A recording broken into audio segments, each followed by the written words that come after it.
ময়মনসিংহের দিকে নজর দেই। ময়মনসিংহের 11টি সংসদীয় আসনে ভোট গণনা প্রায় শেষ পর্যায়ে। ইতিমধ্যে বেসরকারিভাবে 3টি আসনে ধানের শীষ মনোনীত প্রার্থী বিজয়ী হয়েছেন। আরও বিস্তারিত জানার জন্য ময়মনসিংহ রিটার্নিং কর্মকর্তার কার্যালয় থেকে সরাসরি যুক্ত হচ্ছেন প্রতিনিধি আসাদুজ্জামান।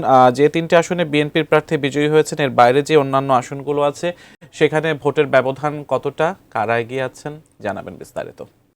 আপনি যেমনটি বলছিলেন যে ত্রয়োদশ জাতীয় সংসদ নির্বাচন এবং গণভোট সেটি কিন্তু কোনো রকম অপ্রীতিকর ঘটনা ছাড়াই ময়মনসিংহ যে 11টি সংসদীয় আসন রয়েছে সে 11টি আসনে শেষ হয়েছে। আমি এখন রয়েছি ময়মনসিংহ যে জেলা প্রশাসনের যে সম্মেলন কক্ষ সেটিতে। এখানে এই রিটার্নিং কর্মকর্তা এই আসনের যে ভোট গণন হচ্ছে সেটি পর্যায়ক্রমে ঘোষণা করছেন। আমি যদি একটু সিয়াম আপনাকে জানিয়ে রাখি যে ময়মনসিংহ যে দুবাউড়া এবং হালুয়াঘাট আসন রয়েছে, যেটি ময়মনসিংহ 1 আসন, সেখানে কিন্তু সালমান ওমর রুবেল তিনি এগিয়ে আছেন এই বিএনপি হেভিওয়েট প্রার্থী ইমরান সালে প্রিন্সের সাথে।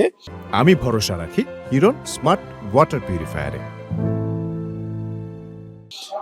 এবং ময়মনসিংহ 5 মুক্তাগাছা আসনে কিন্তু বিএনপির মনোনীত প্রার্থী জাকির হোসেন বাবলু তিনি কিন্তু এগিয়ে আছেন। এই আর ময়মনসিংহ 7 আসন যেটি রয়েছে, এই ডক্টর মাহবুবুর রহমান লিটন তিনিও কিন্তু 14,604 ভোটে এগিয়ে আছেন। ময়মনসিংহ 8 ঈশ্বরগঞ্জ আসনে প্রকৌশলী লুৎফুল্লাহ মাজেদ বাবু তিনিও কিন্তু 61,786টি ভোট বেশি পেয়ে এগিয়ে আছেন। এবং ময়মনসিংহ 11 শিল্পাঞ্চল ভালুকা আসনে বিএনপির মনোনীত প্রার্থী ফখরুদ্দিন আহমেদ বাচ্চু তিনি 44,623 ভোট পেয়ে বেসরকারিভাবে জয়ী হয়েছেন।